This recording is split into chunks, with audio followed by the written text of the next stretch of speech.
Değerli izləyicilər, videonu bəyənib kanala abunə olun ki, hər kəs son xəbərlərdən anında məlumatlansın.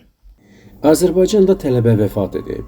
Xəbər verilir ki, Azərbaycan Dövlət Pedaqoji Universitetinin tələbəsi Elnur İsmailov dünyasını dəyişib. Elnur İsmailov universitetin 3-cü kurs tələbəsi olub və Coğrafiya müəllimliyi fakültəsində təhsil alınmış. Tələbənin hansı səbəbdən dünyasını dəyişdiyi məlum deyil. Allah rəhmət eləsin, ailəsinə və yaxınlarına səbir diləyirik. Aprel ayından etibarən havanın qeyri-sabit keçməsi arıçılıq təsərrüfatlarına mənfi təsir göstərib.